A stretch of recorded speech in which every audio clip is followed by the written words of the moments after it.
He wasn't just a fighter. He was the symbol of a generation. A shaved mohawk that looked like a battle flag, fists that felt like iron, and a nickname that chilled opponents before the bell even rang, the Iceman. Chuck Liddell didn't just win fights, he ended careers. But today, that same warrior struggles to string thoughts together.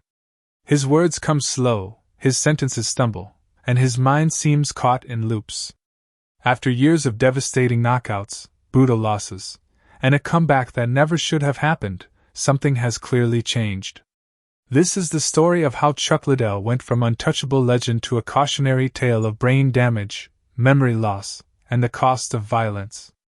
Before the worry. Before the slurred interviews. Before the heartbreaking comeback. There was a time when Chuck Liddell was unstoppable. He didn't fight like a man, he fought like folklore come to life. From the moment he entered the UFC in 1998, his style was pure chaos under control. Others wrestled, clinched, or circled cautiously.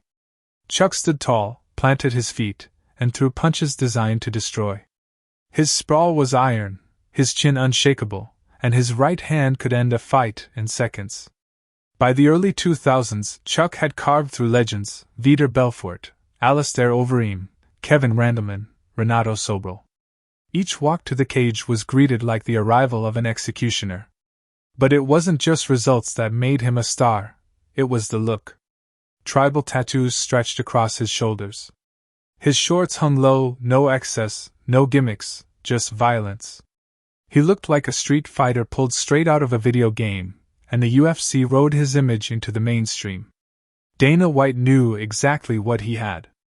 A cold-blooded knockout machine who smiled through weigh-ins, avoided trash talk unless necessary, and delivered pure chaos inside the cage. When Chuck knocked out Randy Couture in 2005 to become UFC light heavyweight champion, it was the beginning of a golden era. Pay-per-views exploded. Spike TV turned him into a weekly face on The Ultimate Fighter. Hardcore fans studied his fights. Casual fans simply knew, the Iceman equals knockouts. No one was talking about brain damage. No one mentioned CTE. The sport was too young, too wild, and too hungry. Every knockout was celebrated as a highlight, not a warning. But the cracks in Chuck's armor were already forming. By 2007, the aura had shifted. His footwork slowed, his once perfect counterpunch timing faltered, and the sixth sense that had carried him started to slip away. The signs were faint, but they were there. Then came UFC 71, Chuck's rematch with Quinton Rampage Jackson. Years earlier in Japan, Rampage had beaten him, but now Chuck was the champ, the favorite, the Iceman. In less than 2 minutes, Rampage landed a single right hand. Chuck crumpled unconscious before he hit the floor. For the first time, the myth cracked wide open. It only got worse. Next came Keith Jardine, a tough fighter but not elite. Chuck looked stiff, hesitant, and lost a slow decision. Then Wanderlei Silva, an all-out war that Chuck won, but the invincibility was gone. Then Rashad Evans at UFC 88. One clean right hand and Chuck fell lifeless, as if a statue had toppled. No twitch, no defense, just gone. Dana White, his friend and promoter, was shaken. "He's done," Dana said publicly. "I love him, but it's over." To protect him, Dana gave Chuck a cushy UFC job, an executive role with a lifetime guarantee, so he'd never have to fight again. But Chuck wasn't ready to stop. He took one more fight anyway, UFC 115, against Rich Franklin. After a competitive start, Franklin landed a short right. Once again, Chuck went out cold. 3 knockouts in a row. 4 losses in 5 fights. Each fall was uglier than the last. What haunted fans most wasn't just the defeats, it was how he fell. His head whipping violently, his body going limp, his brain absorbing blow after blow. These weren't referee stoppages. They were total shutdowns. Fans stopped cheering. They started whispering, "I don't want to see him fight anymore." So Chuck retired. Not because he wanted to, but because everyone else needed him to.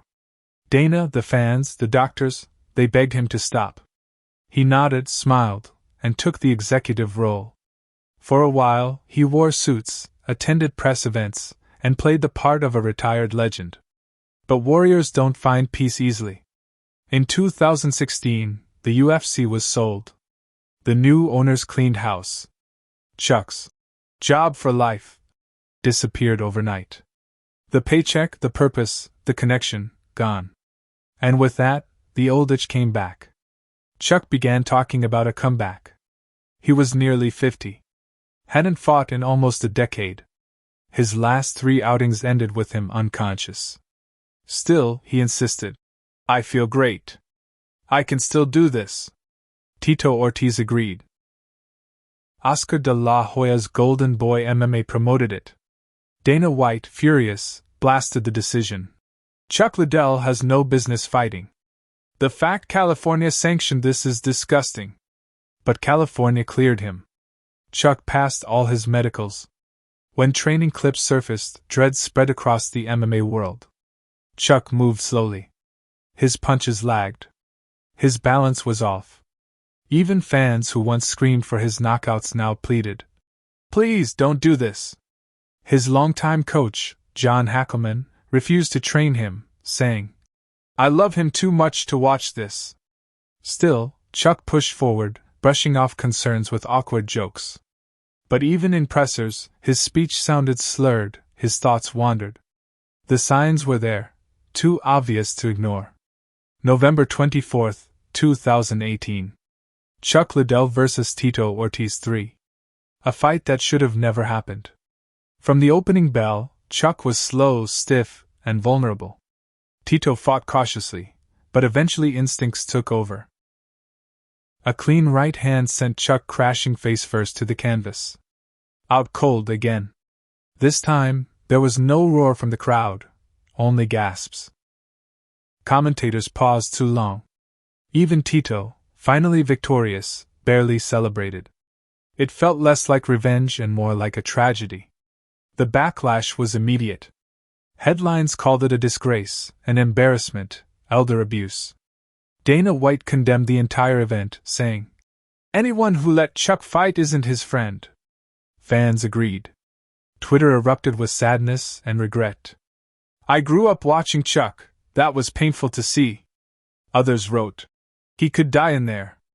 But Chuck downplayed it. I'm fine, he slurred in his post-fight interview. His eyes told a different story. His speech was heavy, his thoughts scattered. The denial was almost worse than the knockout itself. And then silence. No farewell tour. No press circuit. Just a legend retreating into the shadows. And fans, once begging for his return, now begged for something else, for him to be okay. But as years passed, the concerns only grew. In interviews, Chuck repeated himself, forgot names, lost his train of thought. Videos compared his crisp interviews from the 2000s to his broken speech today. The difference was painful. Then in 2021, things got darker. Chuck was arrested after a domestic dispute. In court documents, his then-wife alleged what many had feared. He has CT. He forgets things. He struggles with speech. He's going to have dementia or Alzheimer's. It was no longer speculation. It was written testimony from the person closest to him. Doctors explained the reality. CT can't be diagnosed until death, but the symptoms matched. Memory loss, confusion, paranoia, mood swings. Chuck had taken enough punishment for a dozen lifetimes. 7 official knockout losses. Hundreds of sparring rounds. A career built on head trauma before fighter safety was ever a topic. His once celebrated iron chin now looked like the slow fuse of a time bomb. And the saddest part? He wasn't alone. Other pioneers, Gary Goodridge, Spencer Fisher, Mark Kerr, were already showing similar symptoms. One forgot how to spell his last name. Another could barely walk. MMA's first generation of stars were becoming its first generation of casualties. Chuck Liddell, once the face of MMA's rise, was now the face of its consequences. Fans looked back at Dana White, once promising to protect him. Dana gave him a job for life. To keep him safe, then cut ties when he fought under Golden Boy. Later, when asked about Chuck, Dana brushed it off. He's a grown man. He made his choice. The words cut deep. To many, it felt like abandonment. But the blame didn't stop with Dana. Fans turned the mirror on themselves.